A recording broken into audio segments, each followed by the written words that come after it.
Release That Witch. Audiobook, Part 86. Chapter 1191, Rare Element. Roland picked up a lead box and weighed the silver metal on his hand. Before it was activated, it was no different from ordinary iron. The metal was harmless as long as you did not consume it. It was inconceivable that this piece of metal contained an immense amount of energy that did not really fit its small and innocent appearance.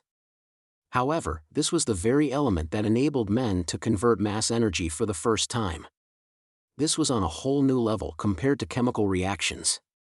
There were roughly 50 lead boxes in the cabinet, each containing 1 kilogram of uranium-235 that was almost purified, which added up to 50 kilograms in total. And there were more than one such cabinet in the room. If he activated all the uranium in this room together, then he would probably release real high energy. Can they really produce what you call the glory of the sun? Nightingale asked curiously.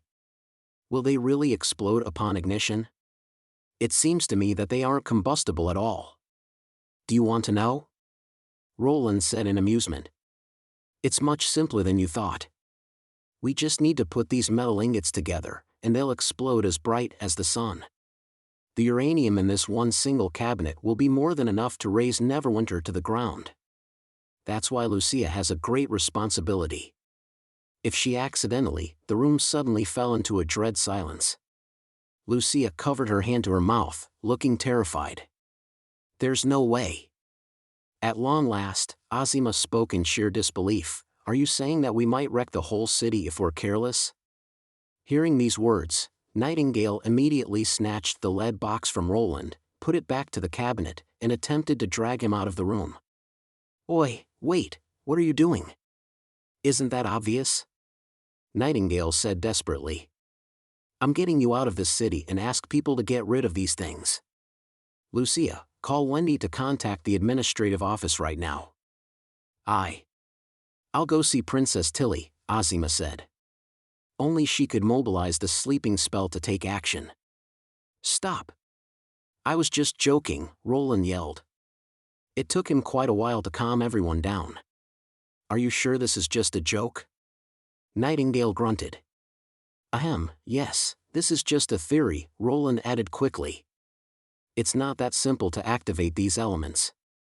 I can't guarantee that it'll be successful, to be honest, even if I use all my power. Lucia heaved a sigh of relief and said, Your Majesty, you scared the hell out of me. This isn't funny, Nightingale said accusingly as she glared at Roland.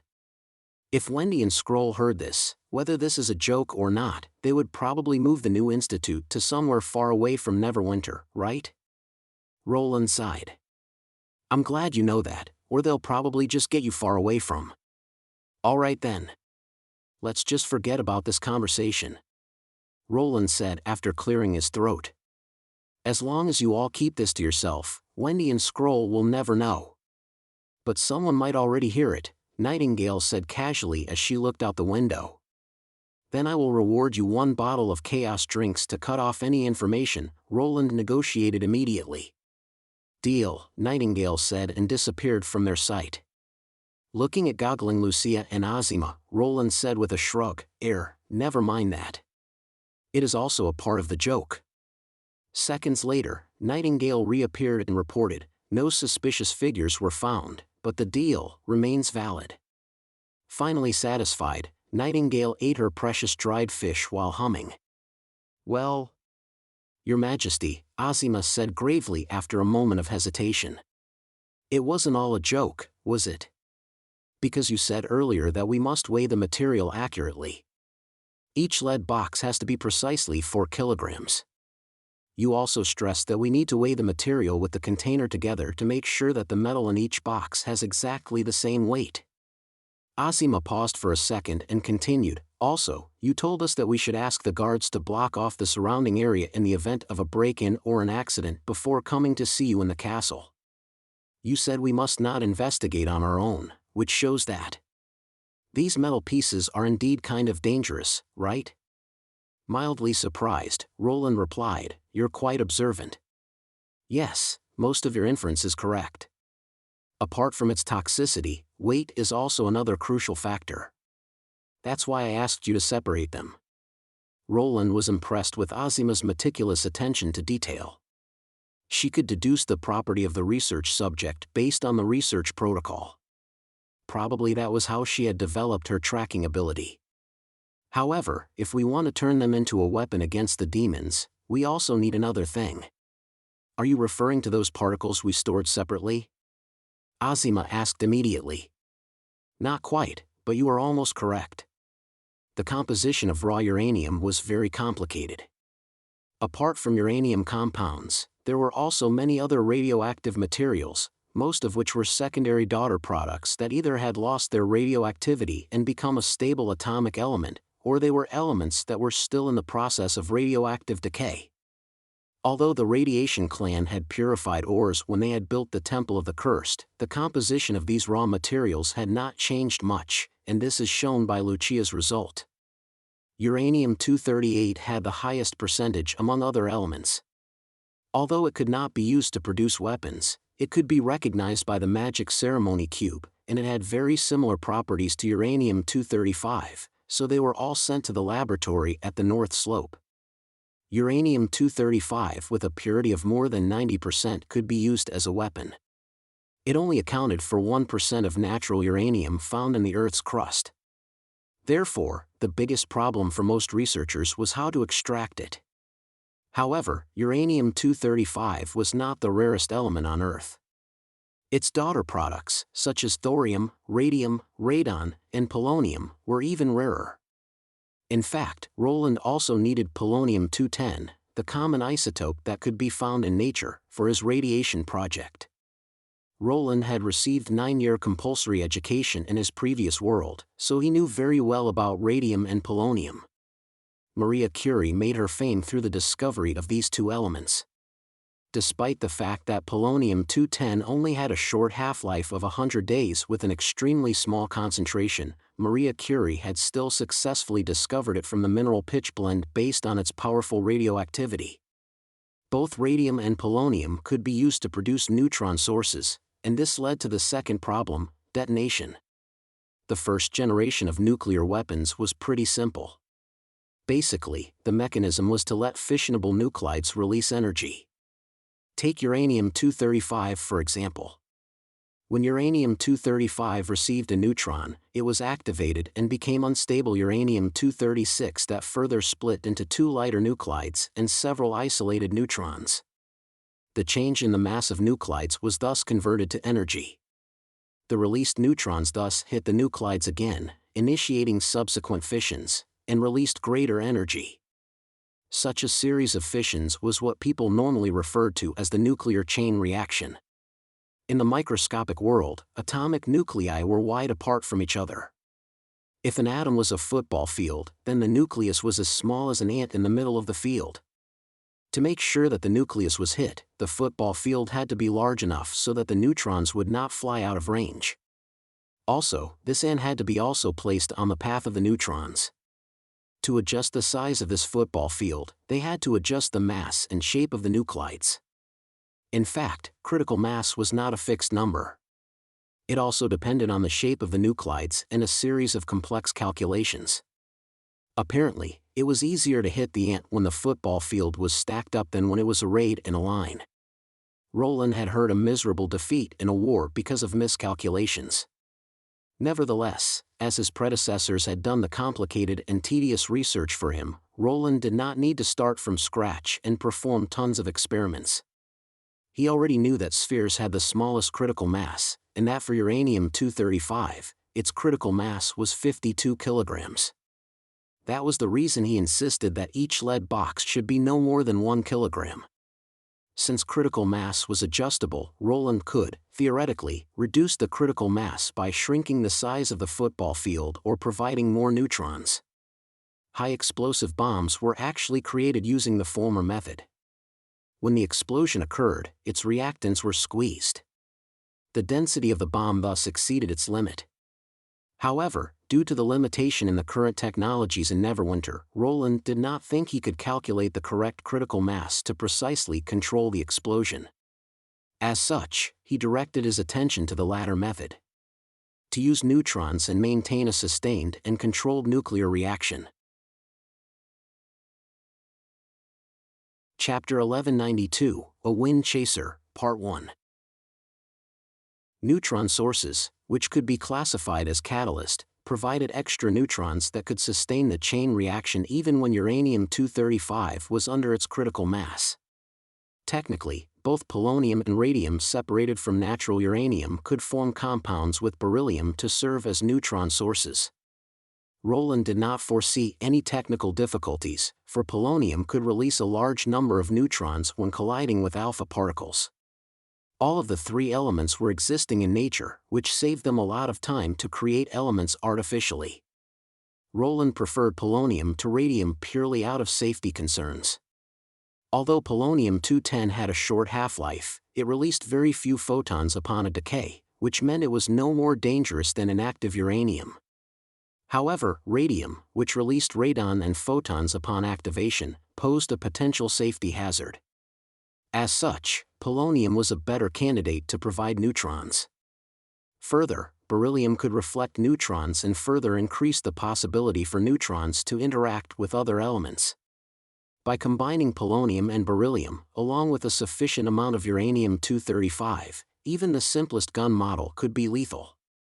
In addition to that, beryllium was a common element in emeralds that were quite accessible in the Four Kingdoms, so Azimuth did not have to search for them in the wilderness. Roland knew very well about Neverwinter's current level of technology.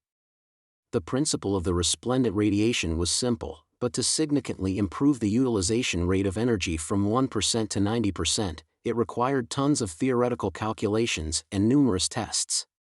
If the conversion rate was low, he would not be able to reduce the size of the weapons and would thus waste precious uranium resources. Fortunately, Lucia's ability minimized the loss arising from the uranium extraction. Nevertheless, even with a minimal loss, creating a nuclear weapon from scratch still involved various advanced technologies. Nuclear weapons' destructive power was phenomenal compared to regular explosives. Even 1% of uranium could release unparalleled energy. Roland had to make every effort to win this battle that would decide the fate of the mankind. To hold the power of the sun in your palms in this uncivilized era, wasn't it a type of romance? He would like to give it a shot no matter how impossible it seemed. Very well, keep up the good work, Roland said as he patted Lucia on the head. Once all the cabinets are filled with lead boxes, we can start on the tests. Yes, Your Majesty, Lucia said fervently. In the meantime, in the Aerial Knight Academy of Neverwinter. The area to the west of the Research Institute was quiet today, for all the students were on a break visiting their families, except for Good. Upwind, gear down. Crosswind, roll over. Good seated himself in front of the mock flight deck, practicing according to the instructions in the flight manual by changing the setting of the wind directions. The wooden rod creaked like a battered, weathered watermill. The air in the training room was sultry and balmy. His back was dampened with perspiration, and sweat dripped down his chin on the shabby deck. Gradually, his hand became so wet that he could not keep a tight grip on the lever. Good thus stopped and heaved a deep sigh. After learning to fly for almost half a year, Good had engraved the basic instructions in the flight manual written by Princess Tilly in his memories. He was no longer that layman who got easily flustered by the movements of the plane. Now, Good had memorized all the instructions and developed quick reflexes. His body would react almost automatically to his mind. But Good doubted if he could really fly a plane. He could not envision the picture where he actually maneuvered a plane against the wind by himself. The manual suggested that he should feel the wind force and wind direction, sense the movement of the aircraft and operate the plane accordingly. However, he did not understand what kind of feeling that was. The mock flight deck remained motionless all the same no matter how he shifted the gear, as though it were laughing at his futile attempts with an air of derision. The more Good practiced, the more frustrated he became. While he was feeling extremely discouraged, the door of the training room was suddenly flung open. "Oh ho, you're really here. Told you. I was right, wasn't I?" Good looked around, and very surprisingly, saw two men step into the room, who were none other than his team members, Finkin and Heinz. Not having fun during your break? Finkin whistled. Well, that's because fun is right here in the school. Why are you still here? You have a sister, don't you? Heinz rejoined as he flung his arm around Good's neck. She asked me to tell you that you should take a good rest. That's so sweet of her. Good's manner tightened. He asked sternly, Hold on, did you guys visit my place? Of course, otherwise where should we go find you? Finkin said matter-of-factly, his brows raised. Her name is Rachel, right? Do you mind introducing her to me? Out of the question, Good retorted fiercely while shooting Finkin a cold glance. Aren't we good enough? Finkin said indignantly. I have a proper house near Redwater River. Good lapsed into a thoughtful silence and then shook his head. No, it has nothing to do with you. My sister. Rachel has her own problem. I don't think she would like to be with you. Why? I think she's sweet, Heinz asked in confusion. Come. Spit it out, Finkin urged in curiosity. Drop it, Good replied gruffly. Let's talk about something else. What did you mean by fun is here in the school? Finkin did not insist but lowered his voice and replied fugitively, Do you want to fly a real plane? Astonished, Good said, What did you say? I saw it a few days ago when I climbed over the wall, Finkin said with a triumphant smile. There are new planes in the hangar. Although they're covered with canvas, I could see they're about the same size of the unicorn piloted by Princess Tilly. In other words, those are our planes. A few days ago? Why didn't you tell us back then? Because I don't want you to be too excited and blabber about it, Finkin said while shrugging. We're on a break, so few people are in the academy. That gives us a great chance to have a peek at them. Are you mental? Good said in disbelief. Without permission, nobody is allowed to get in there. Surely those soldiers won't let you in, Finkin said while rolling his eyes at Good. So we must take another route and go around the airport. But we're just taking a look, Heinz egged on. You should have noticed that Princess Tilly looks sulky recently and is more strict with us. So it would probably be another 2 months before we could actually fly them. Don't you want to know what our planes look like, or you actually prefer this stupid wooden deck? If you don't come with us, we'll go without you, Finkin said as he winked at Good. Good stared at the rickety wooden rod while savoring the sense of loss that lingered upon his heart. After what seemed to be a long internal struggle, Good bit his lip and agreed with a nod, all right. I'll come. Show me the way. Chapter 1193, A Wind Chaser, Part 2. The academy was empty just as Finkin had said. The three thus passed through various buildings and stopped in front of a towering wall. This is the west side of the airport, Finkin said as he brought a wooden ladder and erected against the wall. Follow me. Good hesitated for a moment before he climbed up the ladder. The moment he reached the top of the wall, an involuntary exclamation escaped from his lips. A swollen red sun was sinking low over the water. The glittery ocean splintered into flecks of gold in the sweltering sunset, and the sky was awash with sheets of blue and yellow.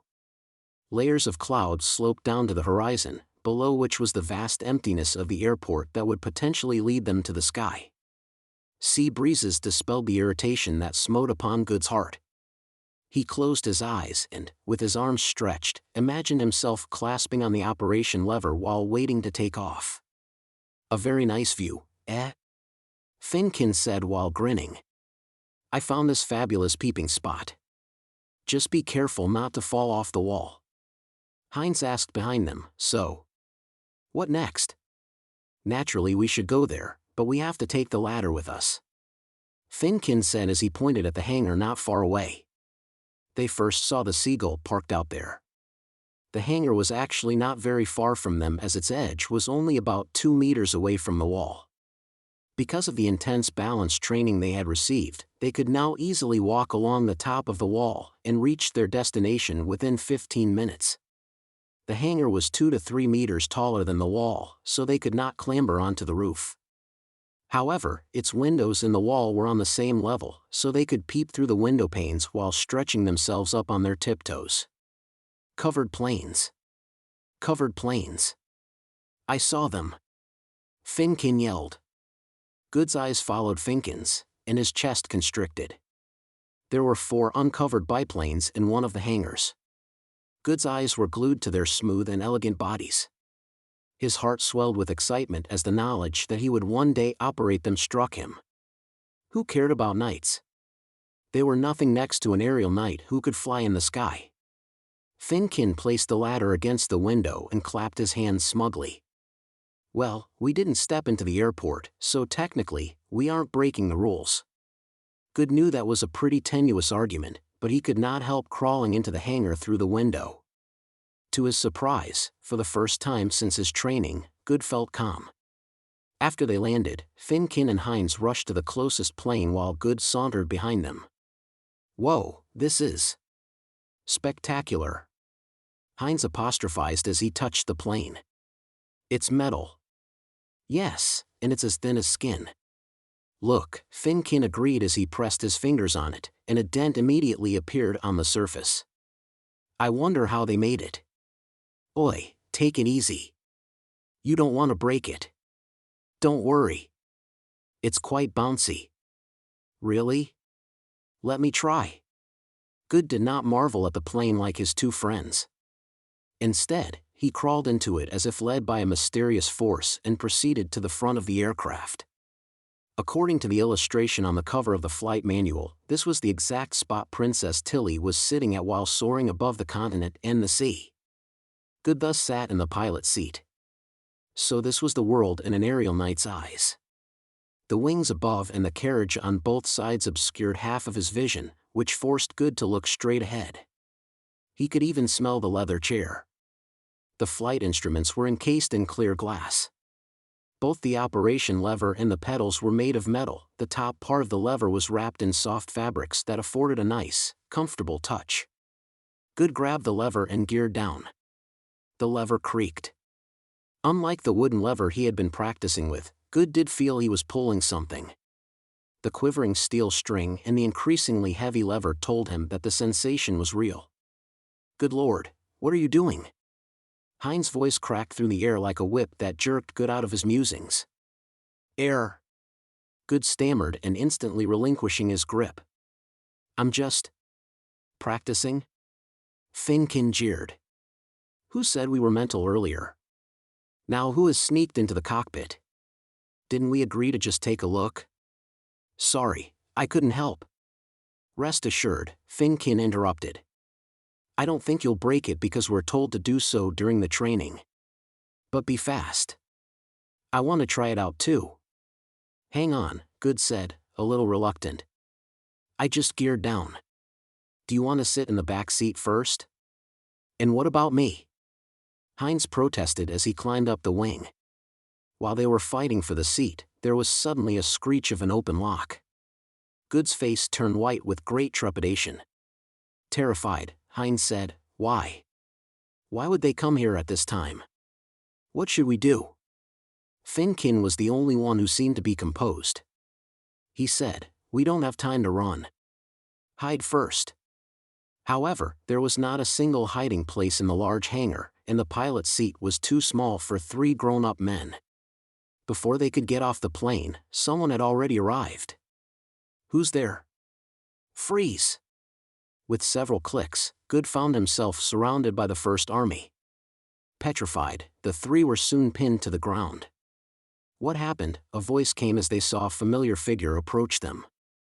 It was none other than Princess Tilly Wimbledon. Invaders? Finkin shouted in exasperation before the guards could supply an answer. Your Highness, we're sorry. We are all students at the Aerial Knight Academy. Out of curiosity, we came here to have a look at the planes. Please have mercy on us. Apparently, Finkin also knew that they were not supposed to be here. Good had a feeling that they were in big trouble. After hearing the full account, Princess Tilly nodded expressionlessly and said, I see. According to the school rules, you'll all receive detention of at least 15 days and be disqualified from becoming an aerial knight.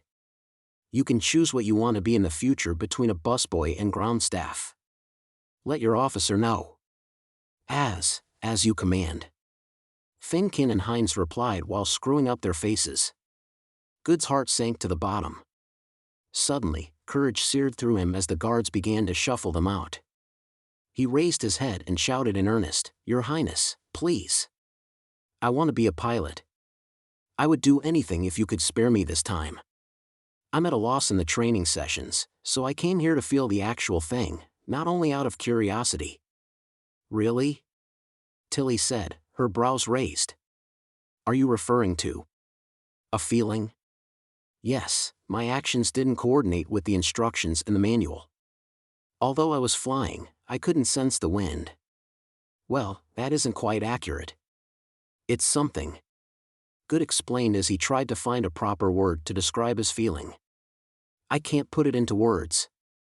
I only know that I didn't feel it right." "He's blabbering. It's all nonsense. Is this guy crazy? Get him out of here. He annoys Princess Tilly." The guards conversed with each other. Tilly took a searching look at Good and said, "You're good, right? Eagleface told me that you're doing pretty well in all subjects. You were the first to get used to the training and are also very hardworking." "Aye." Tilly cut across him haughtily, "So what do you think of riding on a plane?" "Huh?" Good said, flabbergasted. "Didn't you say you needed to feel it? So what now? Do you think you could fly?" Good hesitated for a second, his hands clenched, and replied, "Your Highness, I think I can." "Then try it out," Tilly said as she turned around without looking at him. "In fact, I'm planning to train you guys on a real plane tomorrow. For other students, they're allowed to fail, but you aren't. If you fail, I'll expel you. Of course, you could also choose to be punished. That's up to you." "I want to fly," Good replied decidedly. "Very well," Tilly said. "I'll also let the other two choose what way they want to go." Chapter 1194, The Only Request. After dinner, Tilly told Roland what had happened at the airport. "Because of a feeling?" Roland said, a little surprised at the reason Tilly had changed her mind. "What? Not a good reason for you?" Tilly said while folding her arms. "Well, you made all the school rules for the Aerial Knight Academy, so you're the boss," Roland denied while waving his hand. "I'm just curious about what that feeling refers to." "It means talent." "You really don't know anything about flying," Tilly said while shrugging.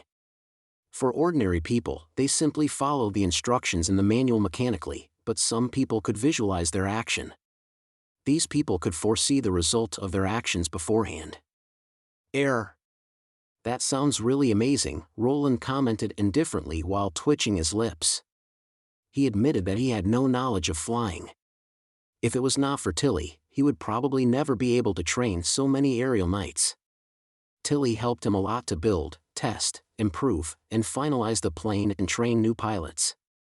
Normally, it would take a few decades to build an actual plane based on the blueprints collected from the dream world and apply it to military operations. Having said that, a plane was essentially a machine. Wouldn't it be enough to follow the instructions and keep practicing if someone wanted to learn how to operate it? "Because I have that talent too," Tilly said regretfully. "The fact that you can't visualize it means that you don't have the talent. If you were a student of the Aerial Knight Academy, you would probably be knocked out of the school, brother." Ahem. Roland almost choked as he heard Nightingale stifle her laugh behind him. "Are you under the impression that we could be pilots as long as we practice?" Tilly said as though seeing the thought in Roland's mind.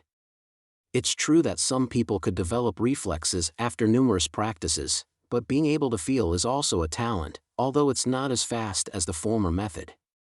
Most people probably would never develop such an ability. Flying would be the most they could achieve. Between the two, who do you think will have a higher chance of surviving a battle?" Roland fell silent. Without a doubt, the gifted ones would have a better chance. They normally learn much faster than ordinary people, as they possess the ability to learn from their experience. However, common people could barely survive. In other words, it took talented students less time to learn and absorb new knowledge. But that's not always the case, Roland said after a short pause. Maybe he was just lucky and happened to have the right answer. So that was why I asked him to fly, Tilly said casually. What about the other two? They chose to fly too. Really? Roland said while blinking in surprise. I'm impressed with their bravery. Don't you think it's a pity to expel them? Being expelled from school was a severe punishment, especially when this particular school was managed by the princess. This meant the expelled students would have a record, and it would be a lot harder for them to seek other employment in the future. Busboys and ground staff were actually paid well, and they were relatively stable jobs. The academy also offered them medical and housing benefits. There were less than 200 pilot trainees in Neverwinter, so Roland cherished every one of them. The Aerial Knight Academy doesn't need untalented students. Bravery would only lead them to an early death. It's better for them to leave now than later, Tilly said in a low voice. There was a strained silence. Roland got 2 drinks for both of them, and Tilly changed the subject. By the way, I came here for my new plane. Any update on that? Roland's heart skipped a beat. He knew Tilly must have some important business to discuss. I think we should take this matter slow. We need you to build the Air Force. You'll pose a greater threat to the demons if you stay in Neverwinter. Tilly did not respond, but her eyes were glistening with inflexible determination. Roland breathed out a deep sigh. Tilly was not referring to the unicorn but a more powerful military aircraft. After Tilly had cried hysterically in his chest like a defenseless child that night over Ash's death, she had told Roland the next morning that she wanted a plane that could kill the demons. She was going to seek revenge. Apparently, Roland's evasive promise had not changed Tilly's mind. Are you sure that's what you want? You weren't so indecisive when you planned to ambush Ursruk. That's because logistics is completely different from fighting at the front. Not really. In both cases, I use my ability for those in need, Tilly denied while shaking her head. It was I who agreed to send Ashes to the front. You know very well that aerial knights won't stand a chance to win against the demons in the sky. There are too many demons and the aerial knights are too weak. Only I could change the situation. But the academy. I certainly will fulfill my responsibilities. I'll train some qualified instructors so that they could further expand the academy. Tilly paused for a second, her eyes fixed on Roland, and said slowly, I know I'm being selfish, but this is my only request. Roland gazed into Tilly's eyes. At long last, he sighed, I see. Tilly unclenched her fist and said, thank you. By the way, any specific requirement on the color of the aircraft? Roland asked when Tilly was about to leave. Tilly stopped, a little perplexed, and answered, no, not really. Then how about red? Does it make any difference? Normally, the party that dominates the sky is in that color, Roland explained gently. Really? Tilly said while curling up her lips. Then red it is. After Tilly took her leave, Nightingale said to Roland, Her Highness is serious this time. Roland replied while massaging his forehead, That's what troubles me. When Tilly said this is my only request, Roland sensed her perseverance and eagerness behind her words. Roland understood no other person except him could help Tilly avenge Ashes. If he had turned Tilly down, her hope would turn into poignant despair, and dimly, he had a presentiment of losing her. She's also changed, Nightingale remarked. But I understand her. If it was you, Nightingale broke off and shook the idea off. No, I can't even imagine it. Roland fell silent. He suddenly realized that a war could alter many people and things, but the war itself would continue to bring destruction. To prevent tragedies like this, there was no way other than ending this battle of divine will as soon as possible. Chapter 1195, Things I Want to Do. Good could not even remember how he get back to his residence. By the time he arrived at his house, it was around nightfall, and everyone was on their way back home. Smoke curled up from the chimneys, and he could hear people greet their families. The air was soaked with sweet aroma of porridge and the salty odor of sweat. The neighborhood was so lively and energetic that nobody would believe that this place was actually a residential area for refugees. Good could smell the hope that empowered the energy and liveliness of the refugees. Residents here would be well fed as long as they worked hard. Within half a month, people could afford eggs and pork. Everyone was hopeful about their future, with their voice confident and their spirit high. Although the residential area was untidy and raucous, it was by no means dismal and miserable like a slum. Everything here was colorful. Except Good. As he saw his neighbors smiled at him broadly, his eyes started streaming, and a scathing voice kept ringing around his ears. "Look at what you did, you thickhead. You ruined everything." Had he not been so headstrong to request a trial from Princess Tilly but instead accepted the punishment, he would have still been a student of the Aerial Knight Academy. Even if he could not become a pilot, he could still have a decent job in the future, much better than being homeless. His courage had soon ebbed away after Princess Tilly had agreed with his proposal. Now, he only felt fear and despair. If he failed, he would lose everything. Good pushed open the door and entered as he was crestfallen. A silvery voice greeted him brightly. "Good, you're home. See what I made for you." Rachel ran up to him in excitement and settled him in his chair. She uncovered the lid of the plate and pronounced triumphantly, "Tada, egg pancakes. Looks good, eh?" The so-called egg pancake was divided into 2 layers. It looked more like a pancake topped with scrambled egg than an egg pancake. Nevertheless, it still looked delicious. Its egg white thin, and its golden rim slightly furrowed, with an orange yolk right in the middle while yolk was still runny. The melted butter trickled down to the plate, giving off a rich and devilish smell. Obviously, Rachel had put a lot of efforts into this meal. Stunned for a split second, Good said, "You bought eggs?" Eggs were not particularly expensive in Neverwinter, but we still could not afford to have them every day. "Yes," Rachel said as she handed Good a wooden fork. "Uncle Bucky took me to the marketplace today. Don't worry. I still have savings. You rarely have a break, so it's okay to have eggs occasionally. Plus, once you become an aerial knight, we'll soon have more savings. I already thought this through." Rachel patted her chest in confidence. Good took the fork stiffly and mumbled, Yes, you're right. Now, eat it and see if you like it," Rachel urged. After a moment of hesitation, Good slowly put a morsel of the egg pancake in his mouth. Instantly, the flavor of the yolk mingled with the butter permeated his entire mouth. Memories started to flow out from the deepest part of his mind. He and Rachel had suffered a lot on the way from the kingdom of Wolfheart to the western region of Graycastle. In the past, he would have never dreamed of having such tasty food. However, things turned better miraculously after they arrived at Neverwinter. They were fed and clothed in this city, and probably, in the near future, Rachel could eat this egg pancake every day, only if he continued to study at school. Good to yearn to soar the sky, but was it really worth him to bet with his life? He had nothing to lose before, but it was different now. Good had to take care of Rachel. Then why did he make such a selfish choice?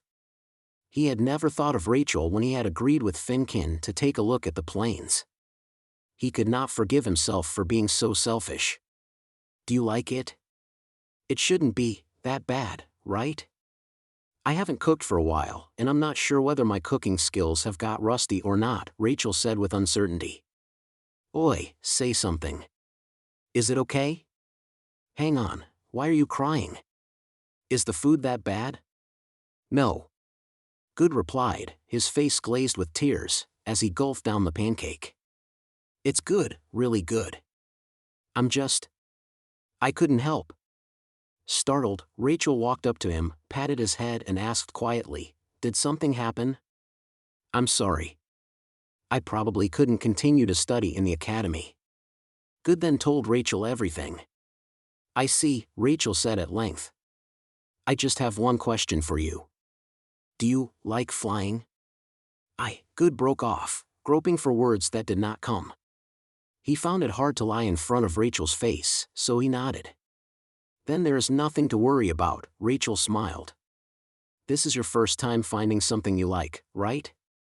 You've done so much for me on our way here. I asked you to leave the kingdom of Wolfheart, and you could have refused, but you still did. So how can you be a selfish person? But the worst scenario is to start all over again, right?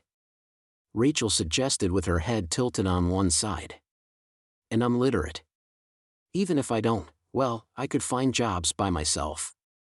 So, just do your best. Really? Anyway, you don't have time to regret. It's better to think about how to pass the trial than worrying about our future. Just make sure to keep your temper next time. Good stared at Rachel for quite a while until he said, sometimes, I feel you know much more about the world than me. I'm older than you, so naturally I know more. You insisted me to be your younger sister, remember? Rachel mumbled and smiled at Good. If you're expelled, then let's switch it up. I'll be your elder sister. The next day, in the airport for the aerial nights, 16 students stood out in a line at the end of the runway. As these students passed the exam first, they got the chance to have the trial first. Four brand new planes gradually glided over the runway and came to halt in front of them. Murmurs instantly swept over the crowd. Everybody was studying attentively at the four beautiful machines with great interest. Except Finkin and Heinz, whose face was screwed up. Good closed his eyes. He felt the cool breeze blowing at his face, trying to revisit his training, memorize the instructions of the officer, and visualize each move. Gradually, a blur of images showed up in his mind. When Princess Tilly appeared, everybody kneeled down on their knees. Finkin tugged Good's sleeve to remind him. Your Royal Highness. Rise, Tilly said expressionlessly. It's your first time seeing these new planes, but you should have been familiar with them by now. All the materials in the textbook are based on the unicorn, and these planes are the upgraded versions of the unicorn, so they function better. Therefore, as long as you follow the instructions received in your training, you should be able to pass the trial. Considering it's your first time flying a plane, I'll sit you through the process and supervise you. I'll also mark your performance. Of course, I would rather you not needing my instructions. Tilly paused for a second and went on, however, in consideration of possible errors you would make in this test, I invited Miss Nana here. As long as you don't die on the spot, you'll survive, but it also means that you'll get a really low mark. If you can't improve yourself in the subsequent training, you'll be expelled. So, I hope you'll do your best. Also, if the plane sustains substantial damage, you'll get a 0 mark because we don't have enough planes for you to crash. Understand? Yes, Your Highness, the 16 students chorused. Now, let's begin. First examinant, Good. Tilly announced solemnly. Good took a deep breath, walked up to the plane, and crawled into the cabin. Chapter 1196, The Reason to Fly. A soldier started the plane and turned on the valve. The aircraft immediately started to shake violently, the engine began to roar, and the propeller spun at a tremendous speed. When the roar turned into a steady buzz, Good slowly pushed the gas lever, and the plane, as if being pulled by an invisible force, started to slide on the runway. Wow!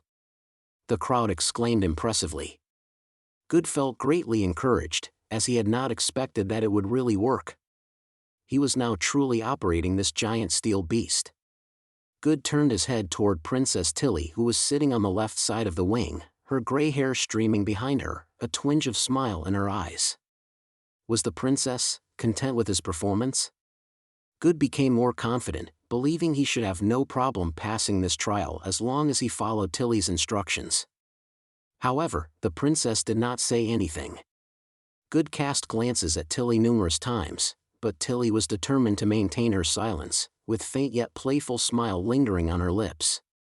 When the plane crossed halfway through the runway, Good suddenly came to the realization that he would probably not receive any instructions during the entire trial. Considering it's your first time flying a plane, I'll walk you through the process one step at a time. Princess Tilly's promise did not apply to him who had broken the school rules. The other students would have a second chance, but he would not. His enthusiasm was instantly quenched by a surge of disappointment and regret. If you don't make me say anything, then it definitely would be your best performance. Good somehow comprehended what Her Highness had meant. If he could not fly the plane all by himself, he would be expelled, which was a price he had to pay for breaking the rules. If he proved his talent to the princess, then he would have some value for further education. Could he really fly the plane on his own? Now he had already used up 2/3 of the distance, and a patch of grass gradually swam into his view, followed by the wall that encircled the airport. If he ran directly into the wall, even Miss Nana would not be able to save him. There's no time. Good wanted to pull back the gas lever, as this seemed to be the only way to slow down the plane and avoid a direct clash. However, the next moment, he felt a hand pat on his head. "Do you like flying?" Rachel's voice reverberated next to his ears. Flying? Yes, if he were a bird, there should be another way. Which was to fly over the wall. If he slowed down now, his journey would end here. It was a second that contained eternity. Good grasped the lever and pushed it forward. The engine instantly roared like thunder. The wall streaked toward him. Good jerked the plane up 10 meters in front of the wall. As the plane shook violently, the runway sank below him and slid out of his sight. The patch of grass flitted below him. For a moment, Good felt weightless. The ground plummeted as he soared into the air. Faster. A little faster. Good's eyes widened as the top of the wall pressed in. He was ready to embrace the crash. But the crash never happened. It shot up into the sky. All the obstacles in front of him disappeared, and Good saw a view he had never beheld.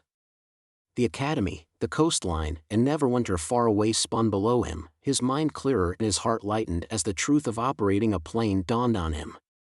Good wanted to whoop. It was so wonderful that human beings could finally fly. After he landed, Good knelt down before Princess Tilly. "Thank you for giving me this opportunity. I saw something that could only exist in my dream." During the trial that had lasted half an hour, Good had completed the basic flight maneuvers, including climbs and hovering, although with some difficulties. There was nothing more he could do about his marks. Even if he failed, the memory of this flight would be engraved in his heart. From now on, whenever he closed his eyes, he would remember this unique experience. "Why did you join the Aerial Knight Academy?" Tilly's voice came from above. Good hesitated for a moment before he replied truthfully, "Your Highness, at first I just wanted to earn some income. Later, I wanted to be a successful man. Now, I've fallen in love with flying. I can give you money and fame, and also offer you a pilot job, provided that you promise to kill as many demons as you can," Tilly said coolly. "Fight for Graycastle and kill every demon that comes into your view. You have to exchange everything I give you with their blood. This is the duty of an aerial knight, the purpose of building this school. If you could do that, then report to Eagle Face." Good looked up in excitement and said, "Your Highness, do you mean, you passed?" Tilly said and whipped around without looking back. The trial did not end until 5 o'clock in the afternoon. 2 out of 16 were knocked out. Finkin and Heinz also passed the trial. After the students were dispersed, Finkin and Heinz grabbed Good by the arm, pulled him next to them and said, "Are you mental? Princess Tilly told us we only needed to take off and land properly to pass. Not only did you almost run into the wall, but you also flew out of the academy and hovered above the sea. Weren't you afraid that you would crash the plane?" "That was an accident," Good thought to himself while rolling his eyes. Then he said, "Didn't Her Highness say that all of us should do our best? I didn't know that you just need to take off and land to get a pass. I thought a few more moves would boost my mark." "You lucky dog," Finkin said while shaking his head. "You guys did well, too," Good said while twitching his lips. "You took off so well without instructions." "What? What do you mean by without instructions? Didn't Her Highness tell you when to pull the lever?" "Yeah, but she gave fewer instructions to us than the other students, Heinz assented, because we're wrongdoers. Good was rooted to the ground. Was he the only person who did not receive any instructions? While confused, the three of them returned to their dormitory. An icy eagle face was waiting for them there. The three shuddered. The trainees were actually afraid of their instructor more than Princess Tilly. They were constantly under the impression of being X-rayed under Eagle Face's piercing scrutiny.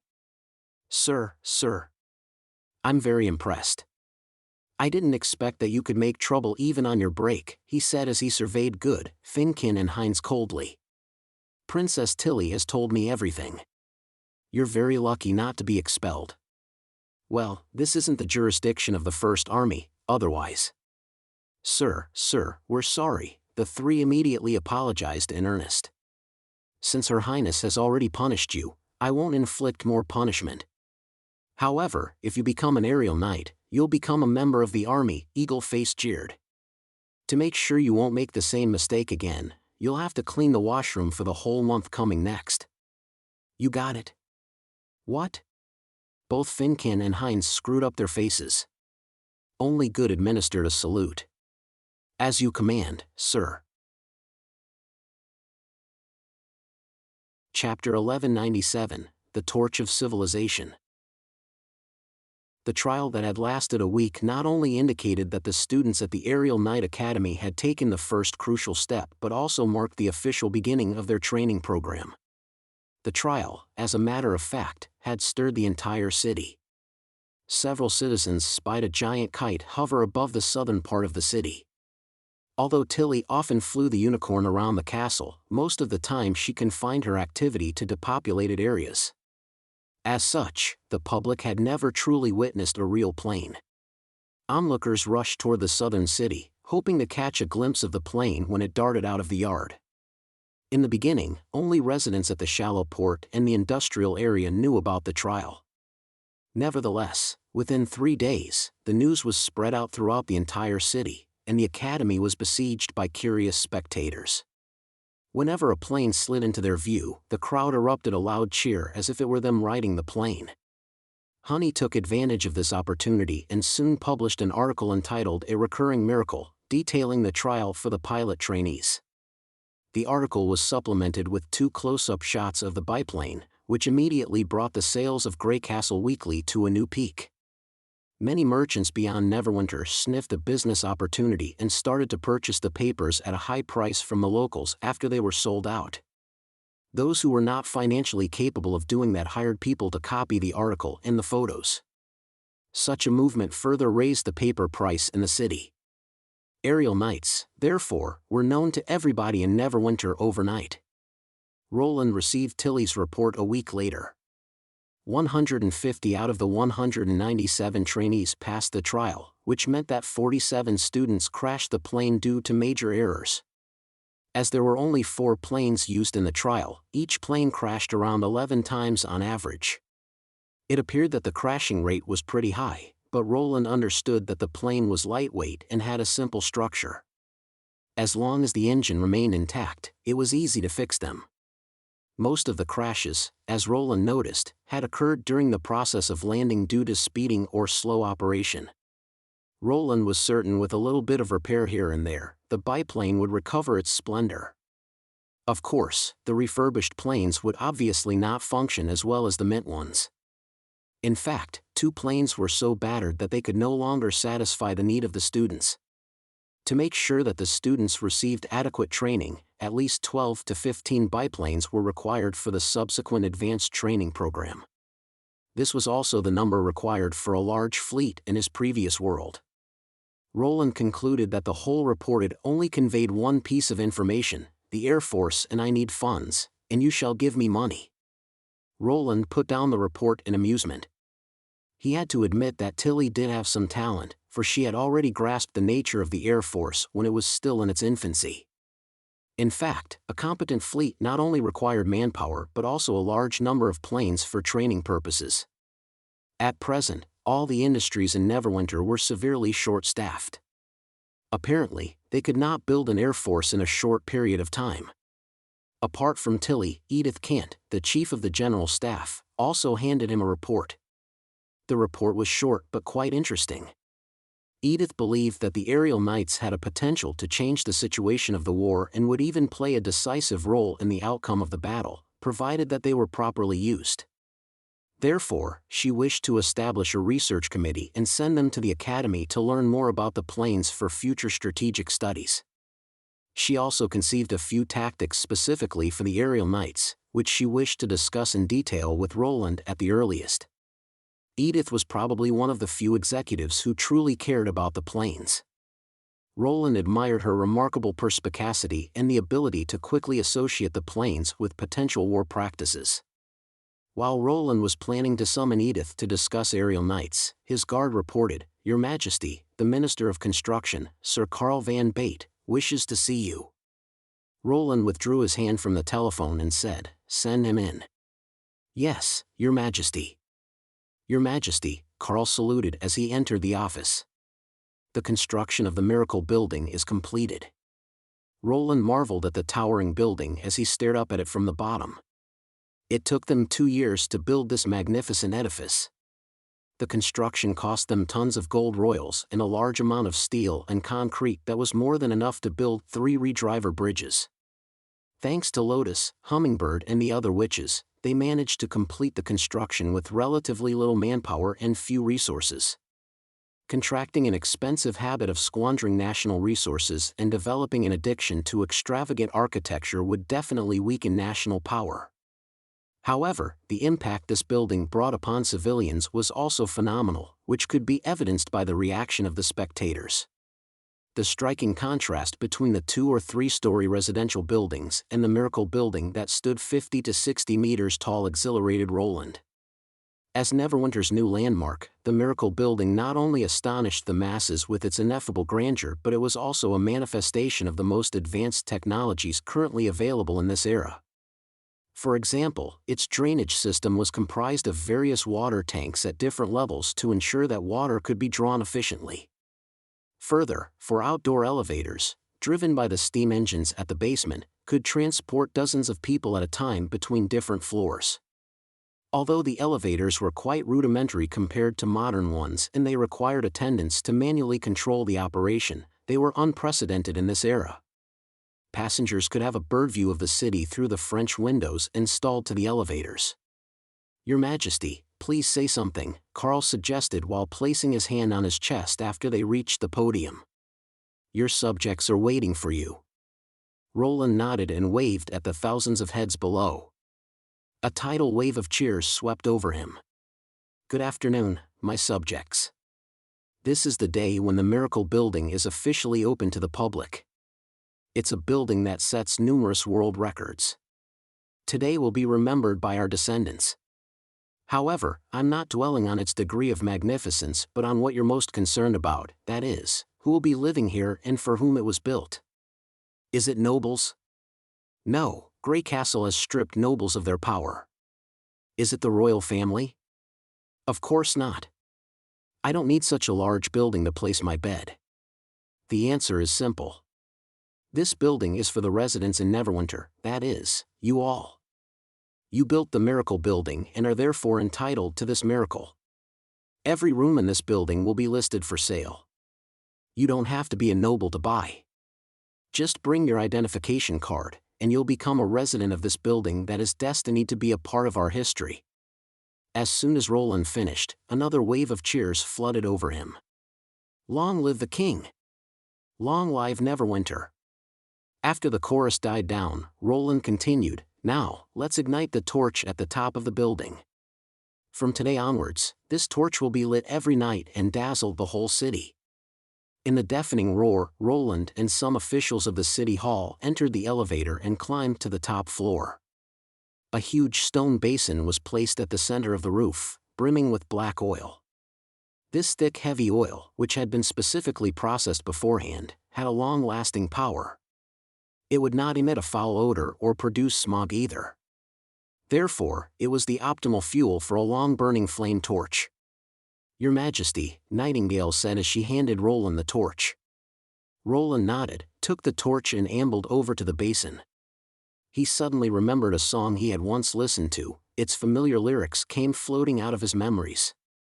The moment there was the first sign of life underwater, "You've come a long way."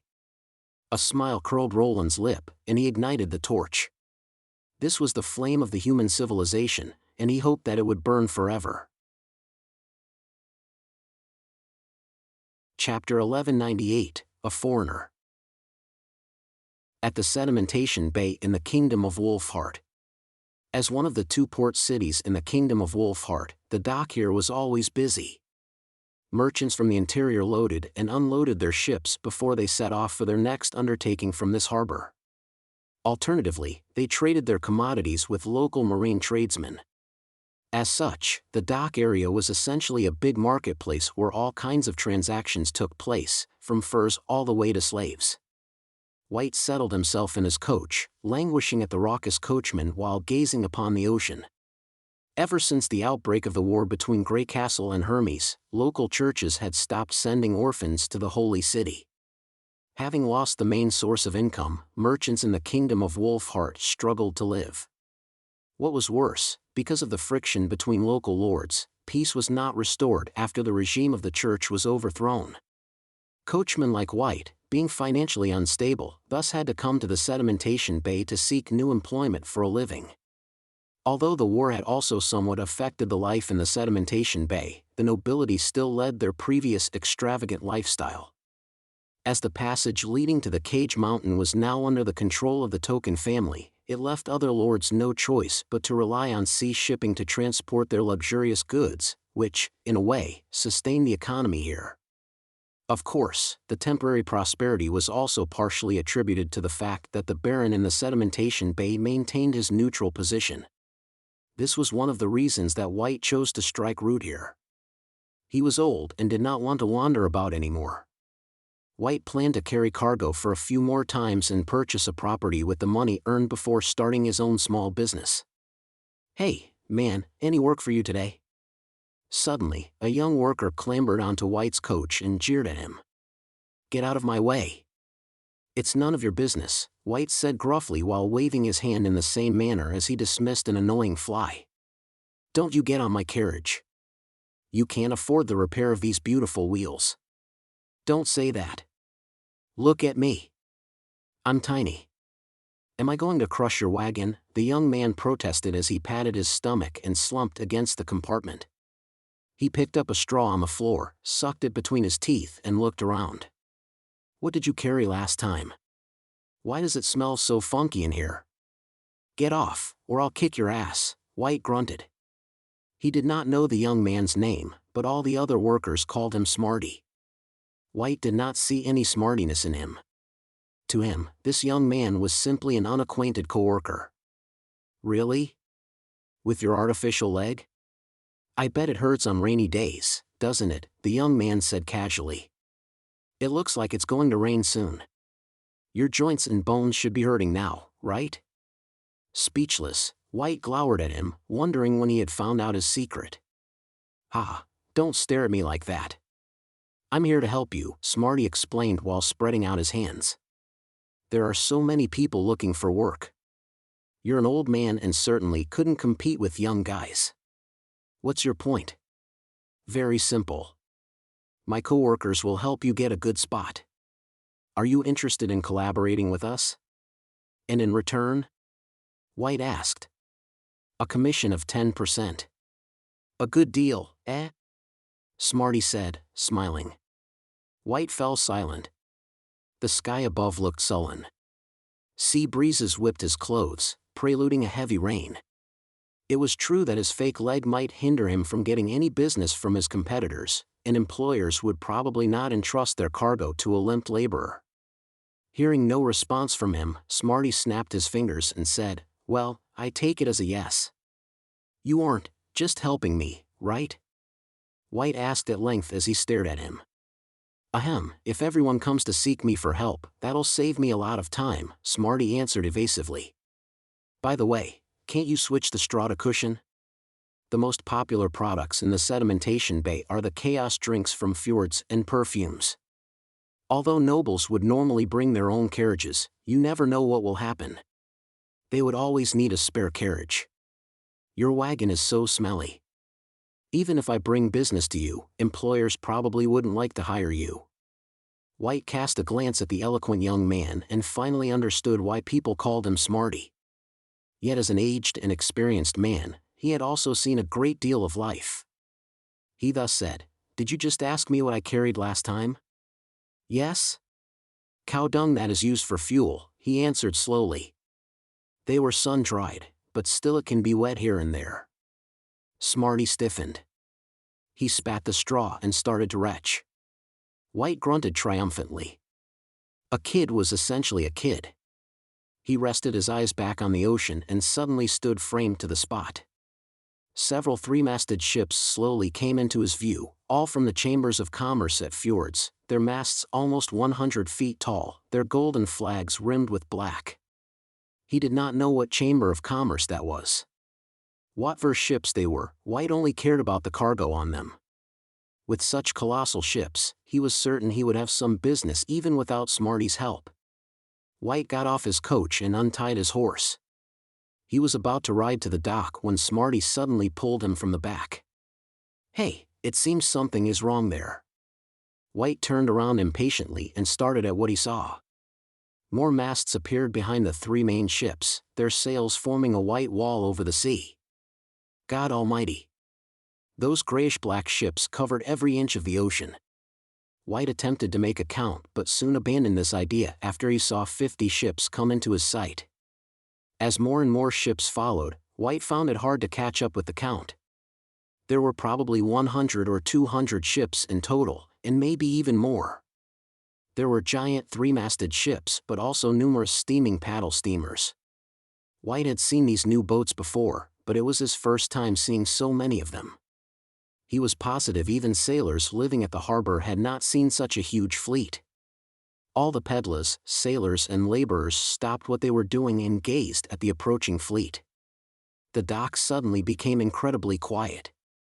As the ships drew close, they could now see the flags more clearly. White could barely make out the coat of arms on those flags, which featured a lofty tower and spears. All the flags on those ships bore the same coat of arms. Hundreds of banners streamed against the wind and formed a new horizon that awed the spectators. Smarty gasped. "Is it the Graycastle flag?" White muttered in disbelief, "Are you saying that the king of Graycastle came here?" As the sedimentation bay could not accommodate so many large ships, most of the ships lowered their sails outside the harbor while the 10 steam-powered boats came straight to the dock area. As soon as the ships disembarked, a group of uniformed men filed out onto the trestle in the dock area, all as expressionless, frosty and reticent as seasoned soldiers. White swallowed hard. For some reason, he was afraid of these men whom he had never seen before. White had the impression that all the people on the dock felt the same way. Soon, these foreigners occupied the entire trestle but nobody dared to raise an objection. White realized that this fleet was not here for trading goods. The air above the dock became thick and heavy. The leaden clouds in the sky seemed to be even lower.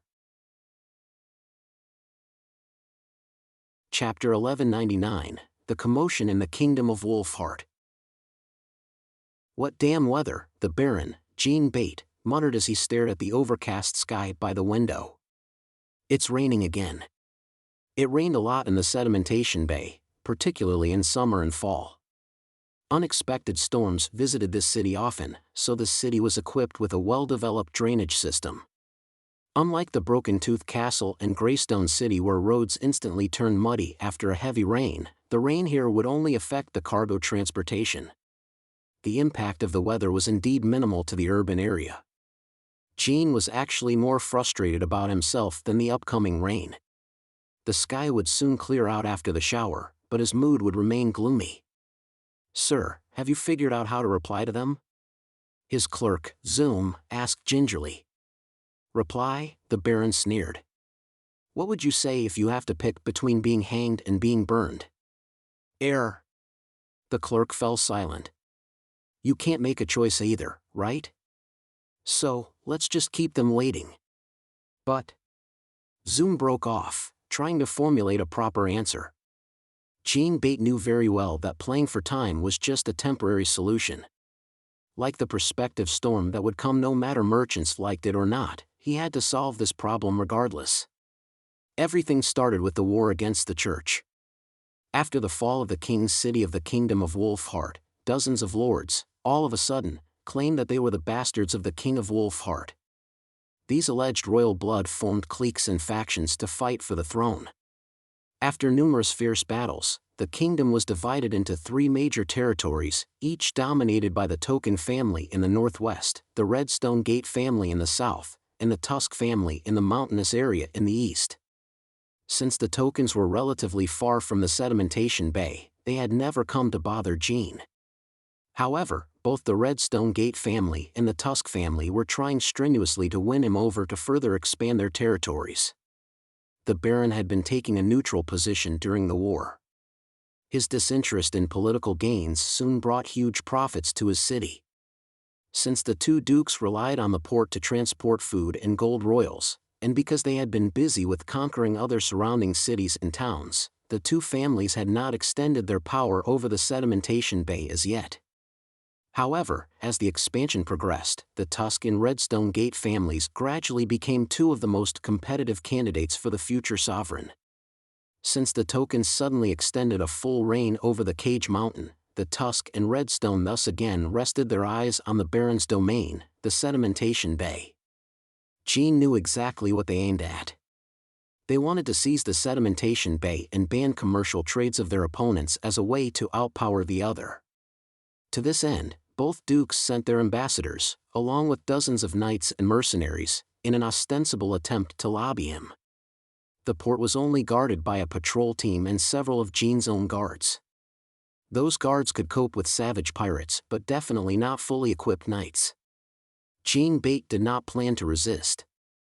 He would pledge alliance to whoever that ascended the throne, and he did not care whether this successor was the true blood of the late king. Unfortunately, however, the Redstone Gate and the Tusk families were powerful in equal measure. Under such circumstances, he could join neither of them. Whichever side he picked, he would suffer virulent vengeance from the other party. Losing the right to trade meant they would have to produce food and other military supplies by themselves, while the other party would be entitled to a constant supply of resources.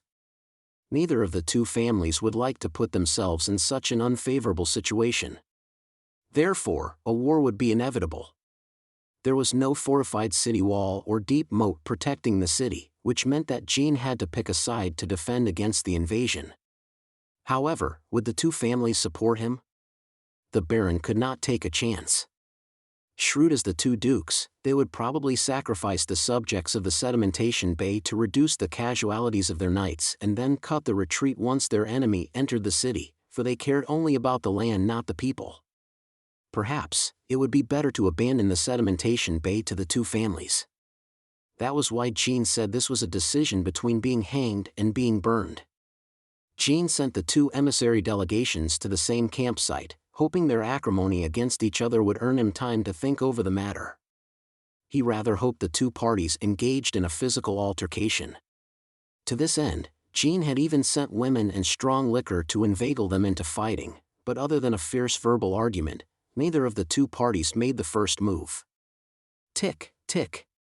The rain finally pounded against the garden of his mansion, draping a misty curtain between heaven and earth. Watching flowers swaying gently in the rain, the Baron lapsed into silence. He knew it was not wise to play for time, but he could not think of any other way to get out of this dilemma. His grandfather used to advise him that nobles tended to always waver between interests and power. As long as he took advantage of their indecisiveness, he would never lose. Perhaps, it was time for him to stop playing games but start to think deeper and more strategically. Just then, a pattering of running footsteps interrupted his thought. Sir, bad news. What's the matter? Now, take it easy. Jean Bate said as he shot the guard a glance. What happened? He stared at the guard's quivering lips, hoping to hear words like knights or campsite that hinted a fight between the 2 families. The fleet of the king of Graycastle, took the port. They not only took over the dock but also forbade anyone to approach that area. The news was so shocking that for a moment, Jean stood rooted to the ground. "What did you say?" Graycastle," the Baron stammered. "Do they want to sell anything here?" "Hang on, you said they blocked off the dock?" "Yes," the guard blustered frantically. "They drove away the boats around the trestle for their own ships. They say they're going to borrow the port for a while and assure that order will soon be established." The patrol team attempted to stop them but was immediately disarmed. "It's reported that there are hundreds of Graycastle ships outside the harbor." Jean Bate asked incredulously, "Are you sure it's the fleet of the King of Graycastle, not any lord?" "Yes, I saw them through my telescope," the guard replied with some difficulties. "I confirm that the coat of arms on the flags does represent Graycastle. It has a tower and spears." Jesus, did Graycastle intend to invade the kingdom of Wolfheart? Why did Wimbledon not pick his neighbor but him? Even if the King of Graycastle desired to expand his territory, he did not necessarily have to launch an attack on the sea. Could the Token family resist the army of Graycastle who had once defeated the church? No, this did not make sense. The Baron dealt hurriedly with crowding thoughts. Then his clerk Zoom came up to him and whispered something in his ear. The Baron's face lighted up. Yes, this was what he was exactly waiting for. The army of Graycastle definitely had the capability to break the deadlock between the two warring families. If this fleet did plan to wage a war here, they would need the help of local nobles no matter how invincible they were. With just a little guidance, they would be able to conquer the entire land. Jean did not have specific preference over any lord, but apparently, the King of Graycastle could offer him more than any of the nobles. Possibly in the near future, he would become a governor of some jurisdiction if he chose to pledge fealty to the King of Graycastle. Even if Wimbledon failed his attempt, Jean would not lose anything. Just at that moment, another guard burst in. "Sir, the Graycastle fleet sent an ambassador on behalf of King Roland Wimbledon, who wishes to speak to you." Jean Bate exchanged a look with the clerk before he said with a nod, "He's our guest. Tell the ambassador that I'll come out to meet him." Chapter 1200, The Will of the King of Graycastle. "Now," the guard asked blankly. "Right away?" "Yes. Usually, according to common practices of the nobility, he should let the ambassador rest for a few days and welcome him with a sumptuous banquet. At least, he should have set up a meeting time beforehand, possibly at night.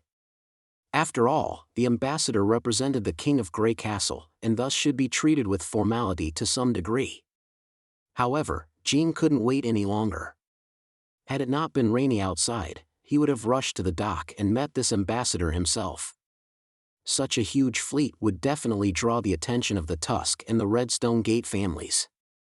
If either of them got in touch with Graycastle before him, things would become very complicated. With this thought, Jean Bate said to the guard, "By the way, tell the Graycastle delegation that I'm the sole authority that governs the sedimentation bay." "Yes, sir." Yet after the guard left at his bidding, Jean suddenly regretted his impulsive action. He should not have said right away.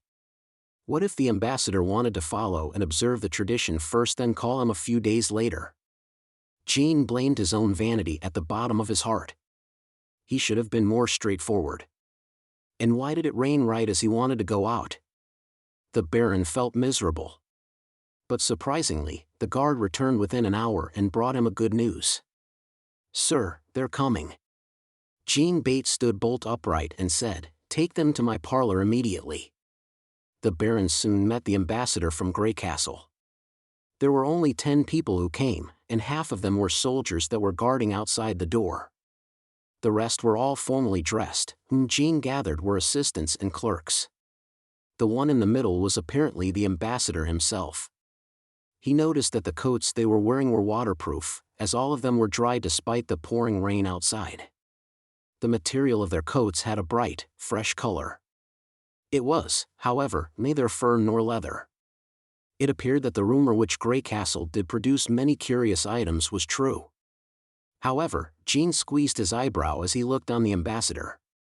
The ambassador was definitely a Majin by his look. Why could a Majin, who usually served as a slave here, be a noble in Graycastle? Even though he was shocked, the Baron showed a hearty smile and completely hid his emotions. He spread out his hands and said, "I'm the Lord of the Sedimentation Bay. As you can see, this is a beautiful and bustling city, a wonderful place for you to take a rest. May I know what brought you here today?" The Baron was speaking in such a humble, courteous manner, and he was confident that even a duke would receive him with some civilities. But the Majin remained expressionless.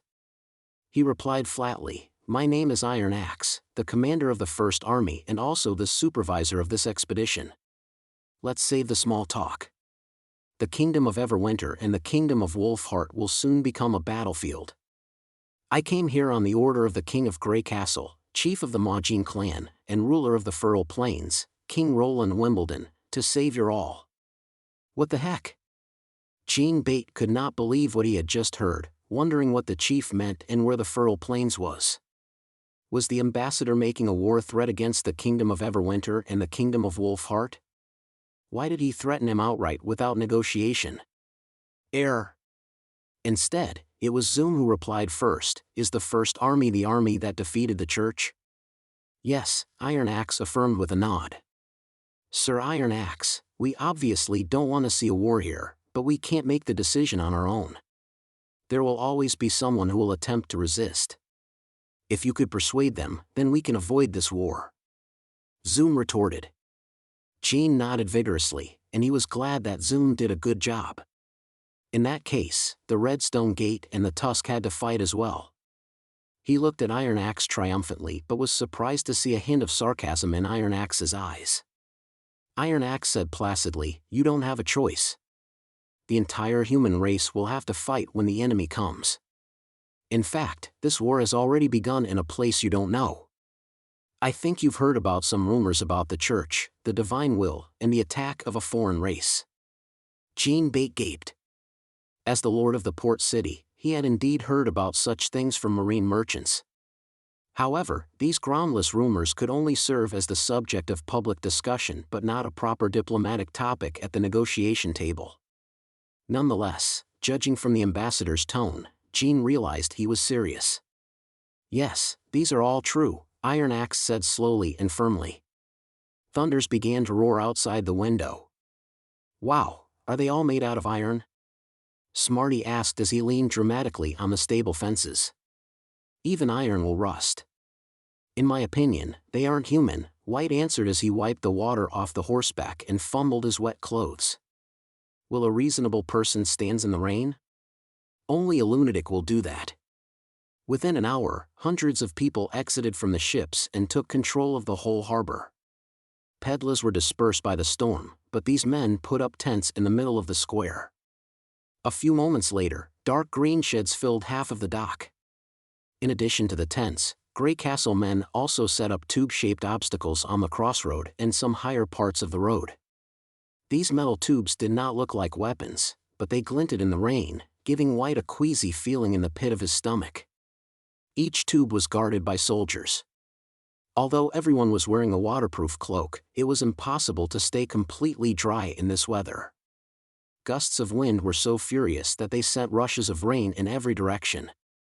White could envision how water trickled down through those soldiers' collars and soaked their clothes. It must be awful to stand out there. The sedimentation bay was wet and rainy all year round, so the local lord had built many temporary sheds in the dock area. However, these soldiers took no notice of them. They stood straight in their gleamy cloaks like rocks. "Men from Graycastle are crazy." White mumbled to himself. Weird," Smarty muttered. "What now?" White said gruffly. "Look at those cargo ships, then look at those outside the harbor," Smarty said. "The ones outside the harbor are three-masted sailing ships, but they're shallow on the draft." "What's a draft?" "Just view it as a measurement for the cargo weight," Smarty said dismissively. "Even though these cargo ships have been unloaded, they're still much deeper on the draft than the sailing ships outside." "I don't understand. What are the Graycastle men up to? Are they bluffing about their forces?" "What are you talking about?" White said impatiently. "My point is that these ships might be empty. Smarty replied in a subdued voice. Jean Bate did not pull himself together until Iron Axe finished. He had just heard about the long, distant history of the wars between humans and demons, that this war took place every 400 years, and that this time, the demons were very likely to invade the interior from the impassable mountain range. Are you sure?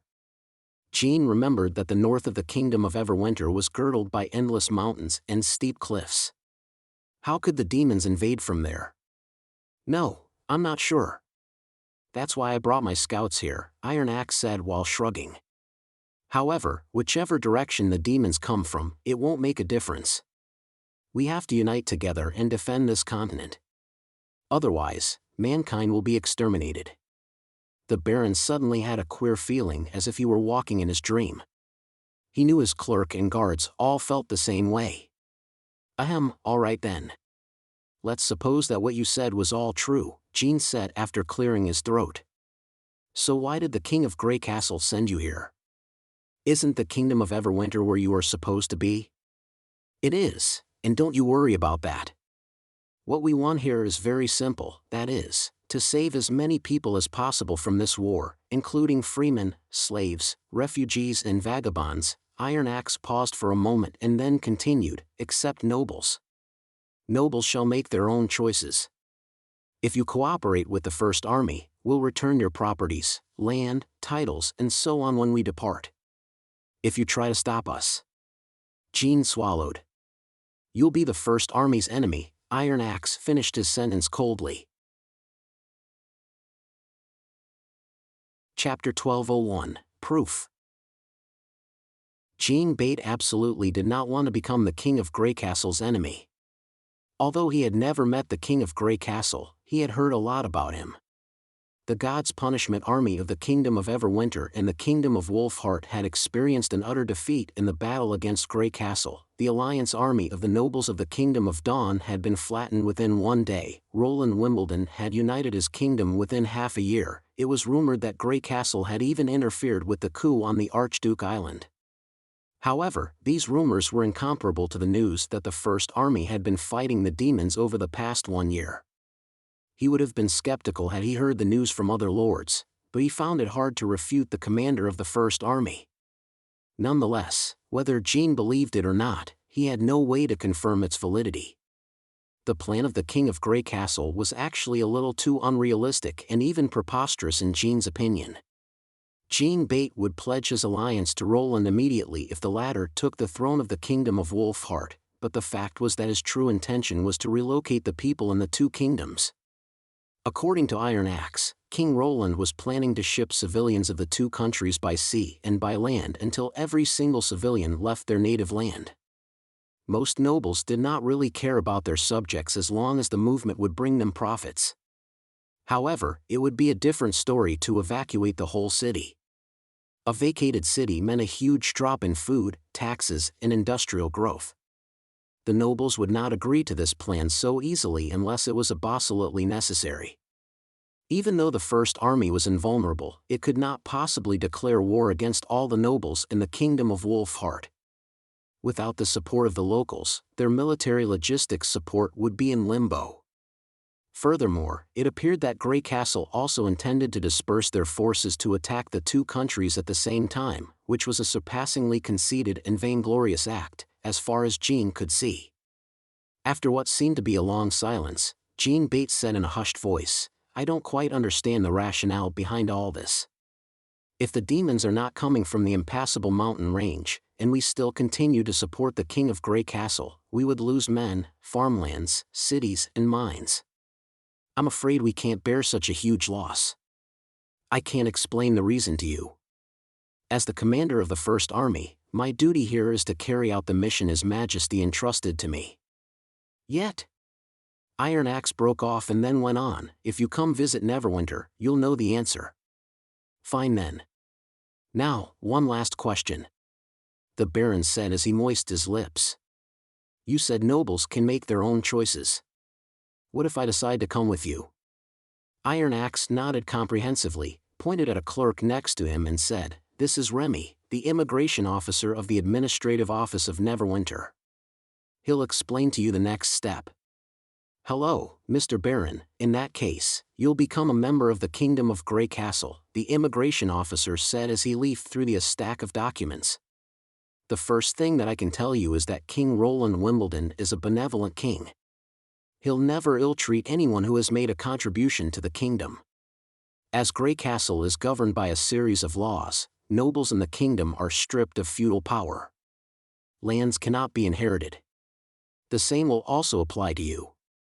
As you have rich experience in city management, you could join the administrative office and assume the post of local governor or help His Majesty to expand his territory, for instance, the fertile plains.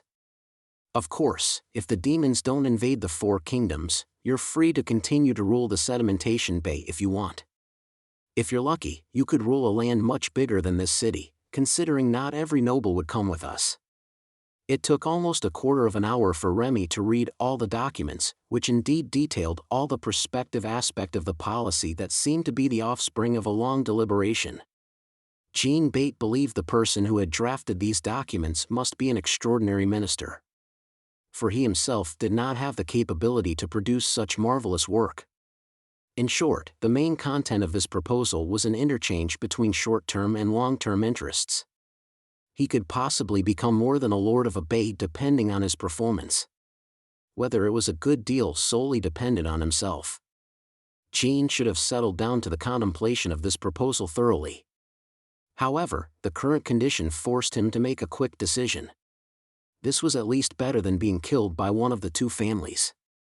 Jean was indebted to a belief that it would take more than 1 or 2 years to evacuate 2 countries. During the relocation, he could still rule the sedimentation bay without worrying about the threat of the 2 families. He thus took a sharp intake of breath and answered, "I would like to pledge allegiance to the King of Graycastle." "A wise choice," Iron Axe commented with the same stony look as though he had foreseen the result. "Now, you could issue an administrative order to start the evacuation. We have a team of professionals to assist you in this matter."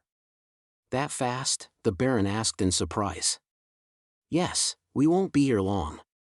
The First Army will leave the Kingdom of Wolfheart for the interior within 3 days." "But," Jean Bate pursued after a moment of hesitation, "the knights from the Tusk and the Redstone Gate won't let you do so. They probably won't openly resist Graycastle, but they could interfere with your operation by attacking the patrol team of the sedimentation bay." He felt a little embarrassed to reveal this truth, for just an hour ago, he had told Iron Axe that he was the only ruler of the sedimentation bay. However, he must raise this problem now to prevent the 2 families from stirring up trouble in the event they knew that he had colluded with Graycastle and offered the land. It was also a test to see whether Iron Axe really intended to fulfill his promise. But Iron Axe's answer again surprised him. "The sedimentation bay is the key to this immigration plan, and I don't allow anyone to thwart it. There will be around 100 people stationed here after the First Army departs," Iron Axe said as he nodded to one of his assistants, who immediately left the parlor. "I've done some research on the Kingdom of Wolfheart before I headed here. Like I said, I won't allow any interference. Nobody could blatantly resist us or play stealthy games behind us. To this end, we'll take some measures to remove these potential obstacles." "You mean?" Seeing is believing, Iron Axe said as he rose.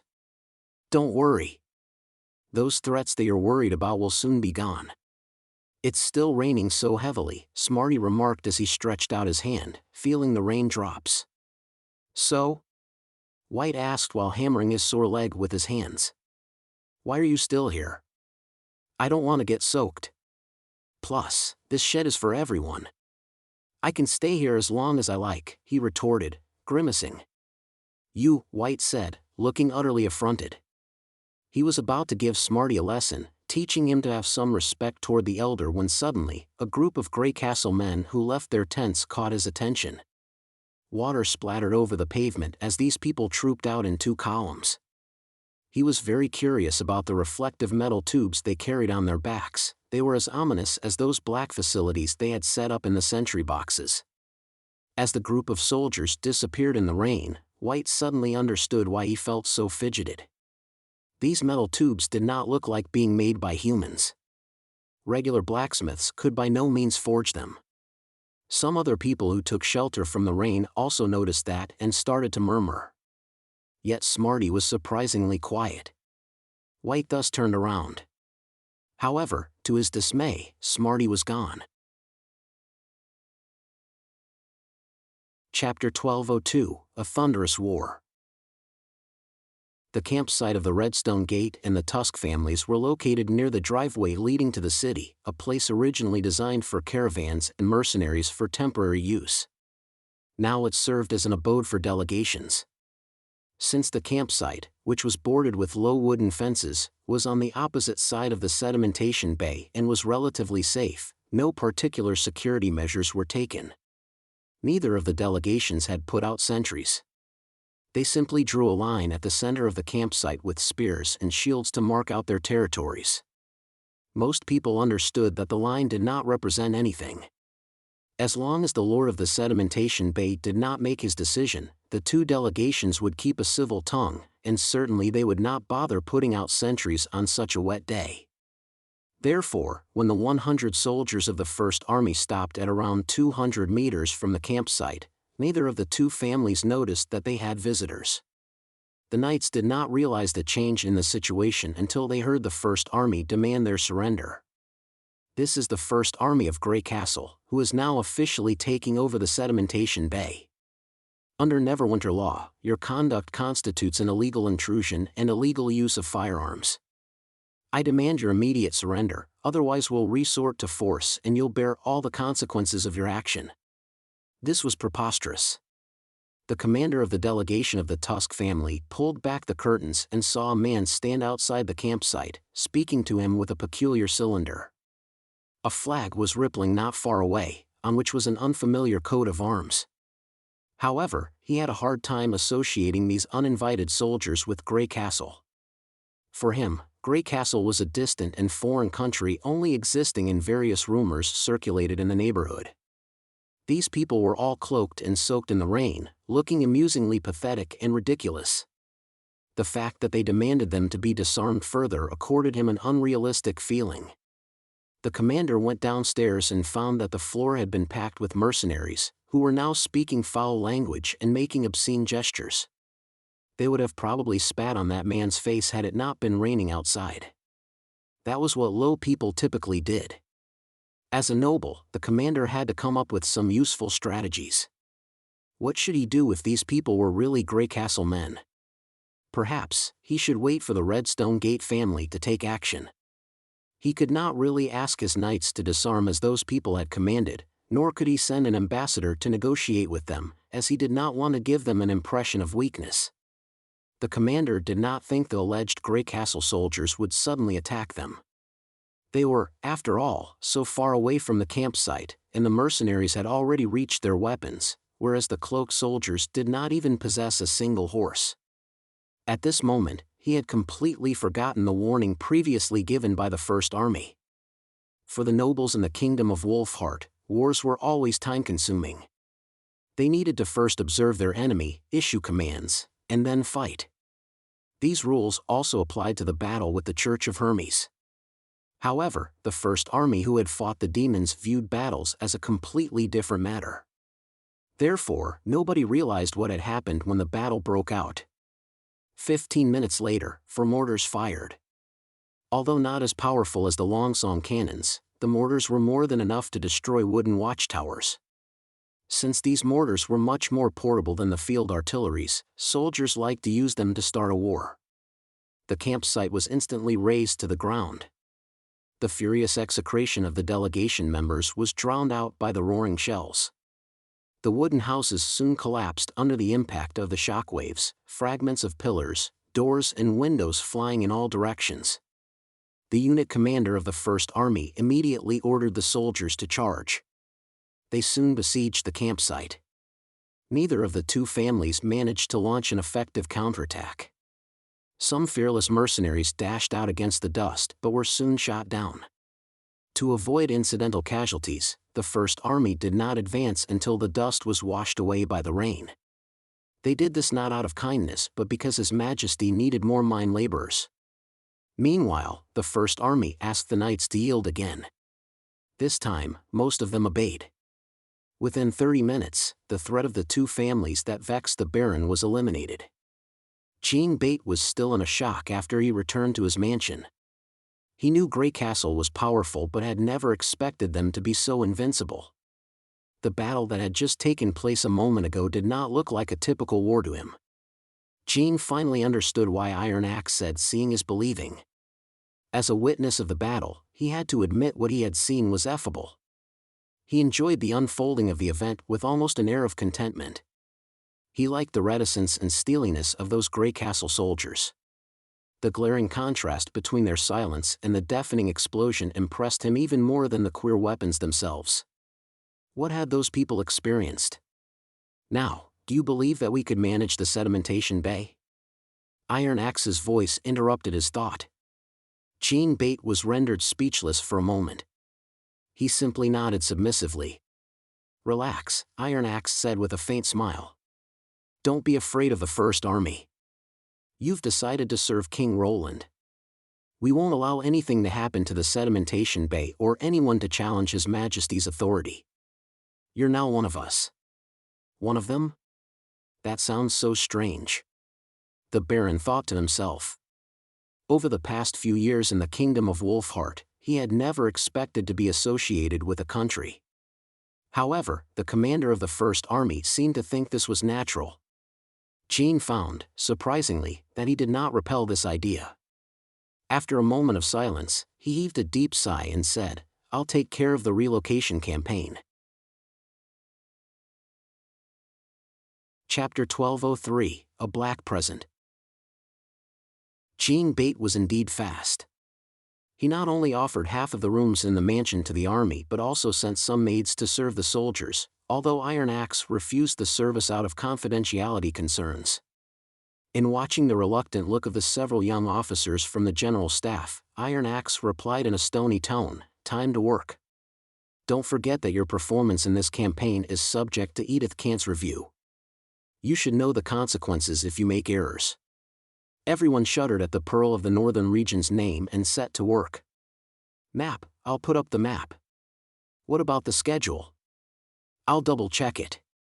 Anyone help me check the food? The room instantly became noisy. Look at these young fellows, always full of energy. Remy commented while shaking his head. The Baron seems to have seen through them. A common trick nobles like to play, Iron Axe said, frowning. He'd better employ his cunning little schemes on the immigration campaign. Don't worry. The administrative office will keep an eye on him, Remy promised while patting his chest. Now, we've removed our first obstacle. It's better than I thought. The Tusk and the Redstone Gate families indeed helped us, but it won't be that easy afterwards. No, it'll be just the same, Iron Axe corrected him. Really? Remy said in surprise. Because they've fallen behind, Iron Axe said and looked through the window. The overspread sky had cleared up a little bit. Because they've fallen behind. This was what Edith had told him before he had set off a week ago. He met Edith at the office of the General Staff, where they held a meeting to discuss how to efficiently carry out the immigration plan, with a secretary writing meeting minutes next to them. Edith said, Most nobles haven't noticed the changes taking place in this world but are still dwelling exclusively on their personal interests while gloating over their wealth. They saw hardly anything else.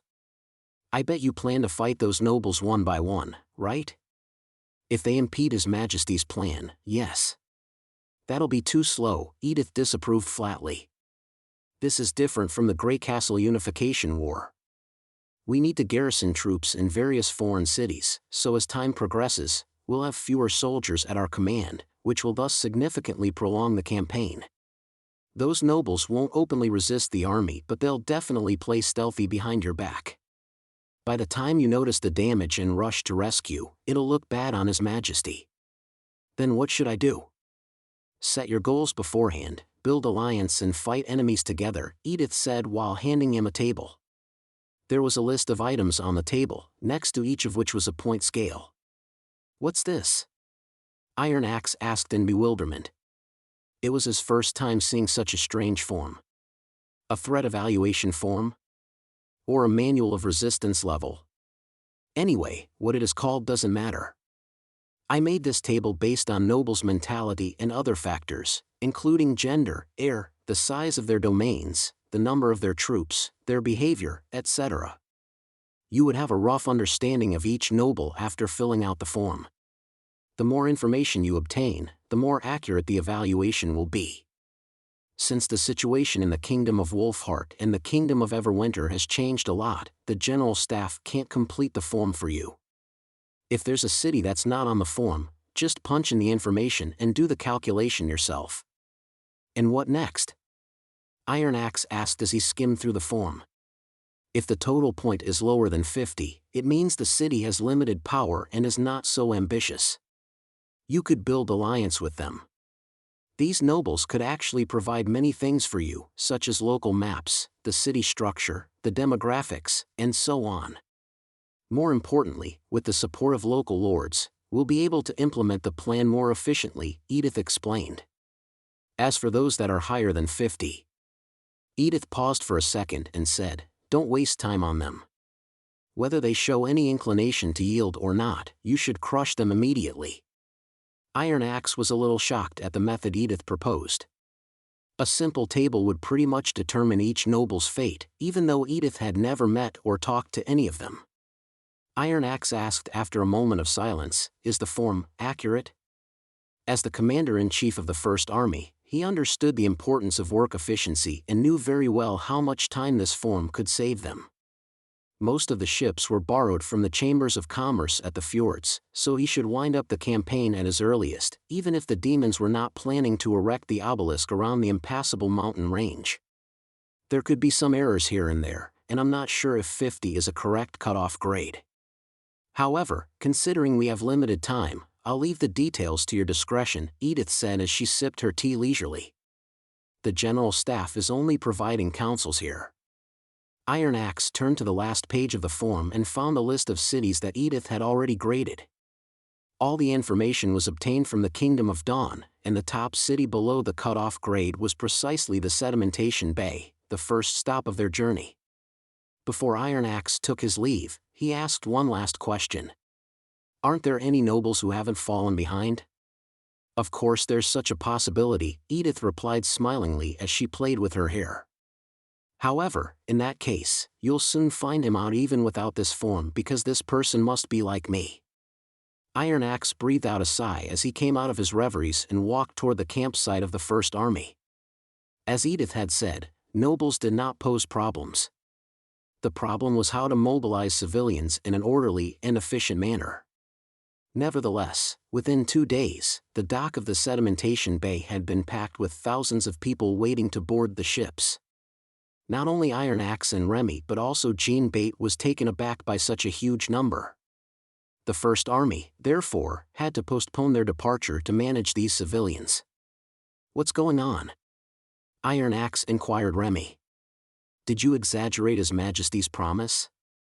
No, I know I don't have the authority to do that, Remy said while shaking his head. I strictly follow the procedure set out by the administrative office. It really depends on how many people the local lord could persuade. The Baron is apparently not so highly respected among his people compared to His Majesty, so I assume there would only be around 300 to 500 civilians. Now it's 20 times that number, Iron Axe remarked. Obviously it was good news to have so many immigrants all of a sudden, but he was also a little disturbed by such an unexpected high volume. Graycastle was, after all, a distant, unknown country for citizens of the Kingdom of Wolfheart. Naturally, Iron Axe suspected that someone was behind all this, who persuaded these people to abandon their native towns and venture into a journey to a completely foreign country. There could be only one explanation, Remy said meditatively, that they're all refugees. Refugees had nothing to lose. As long as they saw a ray of hope, they would rush for it.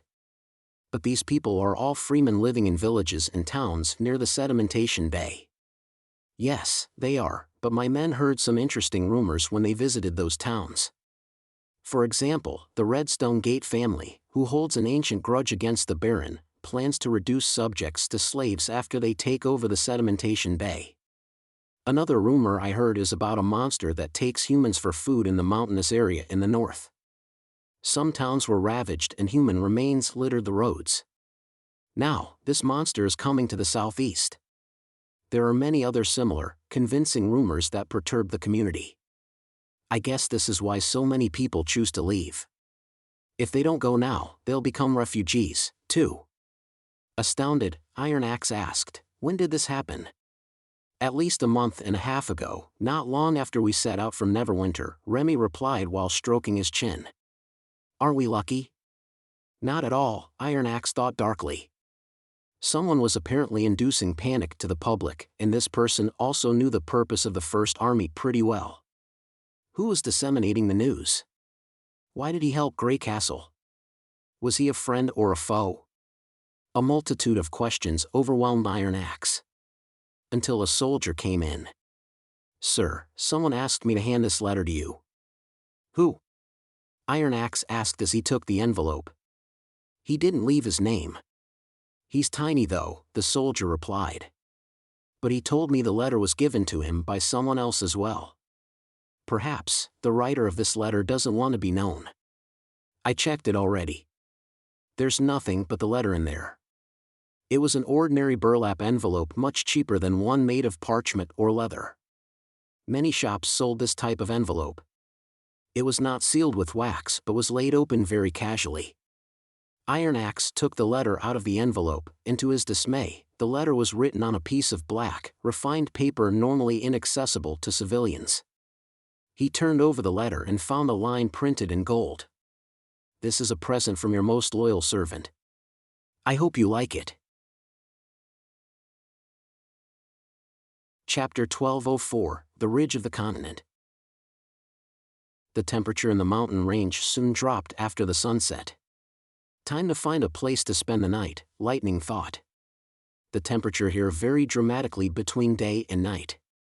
It was scorching during the day, and she would get burned easily if not covered with anything. When night fell, the wuthering wind would take away all the heat, and she would have probably been frozen to death if she had continued to sleep in trees like she had done in the misty forest. Therefore, Lightning must find a shelter before the darkness pressed in. "Let's call it a day," Lightning spoke over the sigil of listening. "I'll find a shelter and you go bring some food." Maggie could not respond when she was flying, but Lightning knew she heard her. She then dropped and flew very low above the ground. Agatha had reminded her several times before she had left Neverwinter that when she was looking for the demons, she had to either fly very high or very low to avoid trespassing God's stone mines. It was also not advisable to change routes very often. Otherwise, once entering the God's stone mines, nobody would be able to save her. Lightning strictly followed Agatha's instruction. In this undulating mountain range, she could rely on nobody, so she must take good care of both herself and Maggie. Since they had paid particular attention to possible shelters while she had been conducting the search, Lightning soon found a cave halfway up the mountain. A forest of stones stretched away below her, each stone the size of Neverwinter. Lightning suddenly had a strange feeling that these stones and mountains were sculpted by a giant visible hand. Streams were interspersed between the mountains, which torrented down upon a heavy rain or flood. The weather varied significantly in this mountainous area. More often than not it was clear and sunny on one side and stormy and gloomy on the other. Inexperienced explorers would be very likely flushed away by an unexpected flood at night if they pitched their tents on the mountainside. Therefore, it was very important to pick a high point of the land to spend the night. Lightning had witnessed several floods since her entry to the ridge of the continent. Further, unlike other mountains that were usually comprised of sharp and steep precipices, the mountains here were mostly composed of boulders with many holes in them, as though these rocks were some solidified fluids. Fortunately, round as they were, the stones were still robust enough to form a shelter. The cave she discovered this time was pretty big, around 100 square meters, littered with twigs and weeds, which Lightning inferred were the remains of bird nests. After confirming there was no potential danger in the cave, Lightning informed Maggie of her location and started to tidy up the cave. When the darkness became impenetrable, Maggie, in the form of a snowy owl, fluttered into the cave and restored its human shape. She held up a package aloft like offering a present and said, "Look what I've got, Coo." Lightning took the package and found a chicken and 4 giant bird eggs in it, a very rare finding in the impassable mountain range. Even Maggie, an experienced hunter, would not always return with such fruitful results. Good job. Lightning stroked Maggie's head, who returned a triumphant smile. Ha! A bonfire soon sprang into life. Lightning built a stove with the mound of earth collected from the foot of mountain to shade the firelight, covered the chicken with mud, and then tossed the whole creature into the fire along with the bird eggs. Dinner was ready 30 minutes later. They had cooked like this numerous times in the misty forest and were now quite good at it. The rich flavor of the chicken immediately escaped as they broke the hardened mud. A sheen of oil glazed off the chicken, and the aroma of the spices filled the entire cave. After removing the skin, they saw the tender chicken meat beneath. The chicken was not overcooked at all, its meat white and juicy. The pair devoured the bird eggs and the chicken ravenously and even ate the chicken bones. Maggie belched in satisfaction and said, "Nothing could be better than eating our own food, coo." Lightning cast Maggie a glance. She still remembered Maggie's indignant protest against her eating a bird in the beginning. Lightning shook her head in amusement and asked, "Any luck today? Except for food, though." "Well, no, coo, the landscapes are quite the same here. If there were demons, I would spot them immediately, coo. It would be really hard to spot God's stone mines buried deep down underneath the ground from above." Lightning wondered where the supporting God's punishment witches currently were. If they could point out a rough direction for her, it would make her life a lot easier. She pointed at the cave and said, "Well, since you had no discovery, make me a bed then." "Okay, coo," Maggie replied as she paced to the designated location with her long white hair streaming behind her and then turned into a devil beast. Lightning then extinguished the fire and lay down on Maggie's stomach. Compared to a sleeping bag, Maggie was a better shelter. Her stomach, as warm as a furnace, could shield her from cold winds and keep her warm during the night. The only drawback of this method was that the skin of the devil beast was a little scruffy compared to Lorder's soft fur. "Are you not sleeping?" Maggie asked as she saw Lightning take out the stone of lighting. "I need to make a journal entry to record our journey today. It won't be long. You sleep first." "All right," Maggie answered gruffly. After a long silence, she suddenly mumbled, "You're going to take me with you for the future exploration, right?" Momentarily stunned, Lightning said in a gentle voice, "Yes, of course." "I'll take care of you since Ashes is already gone," said Lightning within herself. Maggie finally fell asleep after receiving an affirmative answer. Lightning sat there for a long time before she took out her journal out of her bag. It had been 10 days since they had entered the mountainous area in the north of the Kingdom of Everwinter. They had covered a distance of 120 kilometers. The deeper they probed into the impassable mountain range, the smaller she felt. This was an area never intruded by human beings, and it was in here she had seen a breathtaking view. The forest of stones as vast as the Furl Plains, the icefall, which was a sheer drop from heaven to the ocean in the northeast, the sea of clouds that spiraled up, as well as the great rapture in the center of the ridge of the continent. Lightning now came to the realization that the impassable mountain range that separated the 4 kingdoms was simply a branch of this mountain range. Those incredible scenes, all hidden behind the crests of the mountains, were inaccessible unless she flew over the steep cliffs. Lightning now understood why her father was addicted to exploration. Human beings were too little and insignificant compared to this world. She could only become stronger by getting to know more about it. To become an explorer was the best decision she had ever made in her life. Of course, she could explore the whole world later. Lightning knew she was now on a mission. If she flew too far away from the Kingdom of Everwinter, she would not only hinder the exploration but also cause unnecessary trouble to the supporting team. The Roland should have now almost reached the port of the Kingdom of Everwinter. Lightning cast a glance at her hand-drawn map and rested her eyes on the Great Rapture. It seemed to be a protruding plain in the middle of the stone forest, but it was hollow inside, so Lightning was not sure how deep it was. She could discern the fault underneath the crust. If she still could not find traces of God's stone mines or the demons, she would probably return to the Kingdom of Everwinter and meet with the supporting team to discuss the next step.